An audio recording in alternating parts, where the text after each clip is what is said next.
Hi అండి. నేను మీ రూప. నేను ఈరోజు రొయ్యలు బీరకాయ కర్రీని ప్రిపేర్ చేద్దాం అనుకుని హాఫ్ కేజీ రొయ్యల్ని తీసుకొని వచ్చాను. అలాగే హాఫ్ కేజీ బీరకాయలను కూడా తీసుకొని వచ్చాను. రొయ్యల్ని బాగా శుభ్రం చేసుకొని పక్కన పెట్టుకోవాలి. కర్రీకి కావాల్సినవి ఉల్లిపాయలు, పచ్చిమిరపకాయలు, కరివేపాకు, బీరకాయ ముక్కలు. ముందుగా పాన్లో ఆయిల్ వేసుకొని వేడెక్కాక ఈ శుభ్రం చేసుకున్న రొయ్యల్ని అందులో వేసుకోవాలి. వేసుకున్న తర్వాత కొంచెం సేపు కలిపితే రొయ్యలు బాగా వేగిపోతాయి. ఇలా వేగిన తర్వాత ఒకసారి కలుపుకొని అందులో కొంచెం పసుపు యాడ్ చేసుకోవాలి. యాడ్ చేసుకున్న తర్వాత మళ్ళీ కలుపుకోవాలి. పసుపు మొత్తం ఈ రొయ్యలకు పట్టేటట్లు మనం కలుపుకోవాల్సి ఉంటుంది.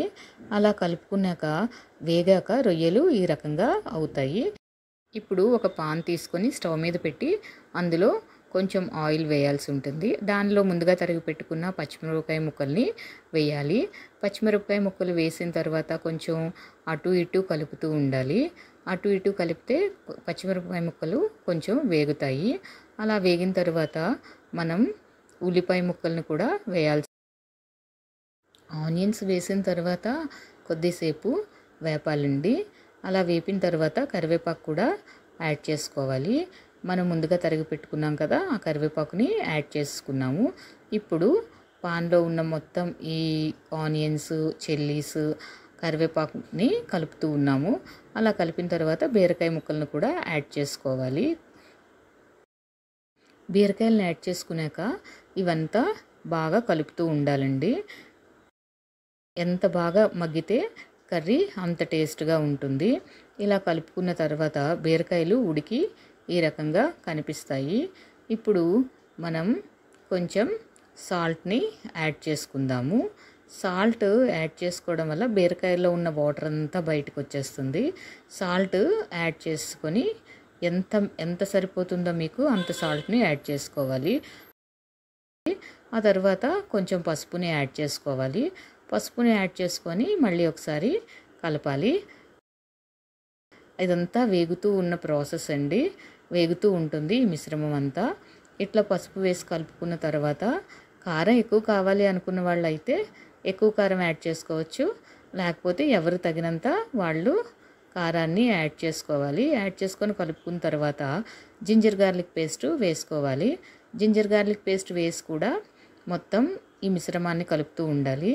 ఈ బీరకాయలు మొత్తం ఈ కర్రీకి జింజర్ గార్లిక్ పేస్ట్ అంతా ఎక్కేటట్టు మనం కలుపుతూ ఉండాలి.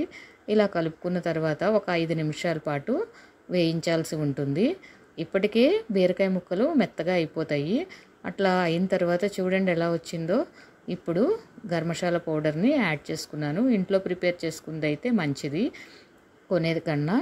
అలా ప్రిపేర్ చేసుకున్న తర్వాత ఈ గరం మసాలా పౌడర్ యాడ్ చేసిన తర్వాత చూడండి కర్రీ ఏ విధంగా ఉందో. ఇప్పుడు మనం ముందుగా ఫ్రై చేసి పెట్టుకున్న ప్రాన్స్ని తీసుకొని ఇందులో వేసుకోవాలి.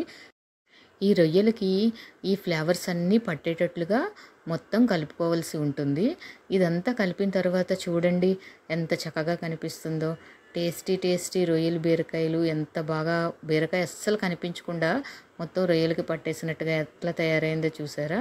ఇప్పుడు ఇందులో కొన్ని వాటర్ వేసుకోవాలి. వాటర్ వేసుకొని ఒకసారి కలుపుకోవాలండి. చూడండి ఇలా కలుపుకుంటే రొయ్యలకు ఉన్న ఫ్లేవర్ మొత్తం కర్రీలోకి పడుతుంది. అలాగే కర్రీలో ఉన్న స్పైసెస్, కారం అంతా రొయ్యలకు పడుతుంది. తర్వాత కొద్దిసేపు మూత పెట్టుకోవాలి. ఒక 5-10 నిమిషాల తర్వాత ఉడికిపోతుంది. మొత్తం కర్రీ మొత్తం ఉడికిపోయి ఇలా తయారవుతుంది. చూసారా ఎంత బాగా తయారైందో. గ్రేవీగా కావాలనుకున్న వాళ్ళు ఇలాగనే ఉంచుకోవచ్చు. ఇందులో ఫైనల్గా కొత్తిమీర యాడ్ చేసేసుకుందాం. కొత్తిమీర యాడ్ చేసుకున్నాక చాలా కలర్ఫుల్గా ఉంది కదూ. చూడటానికే చాలా అందంగా కనిపిస్తుంది. చూడటానికే టేస్టీ టేస్టీ నోరూరించే బీరకాయ రొయ్యలు కర్రీ రెడీ. చూడండి ఎంత చక్కగా ఉందో.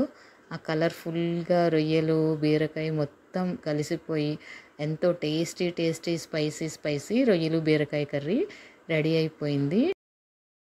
ఇలాంటి మరిన్ని వీడియోస్ కోసం లైక్, షేర్ అండ్ సబ్స్క్రైబ్.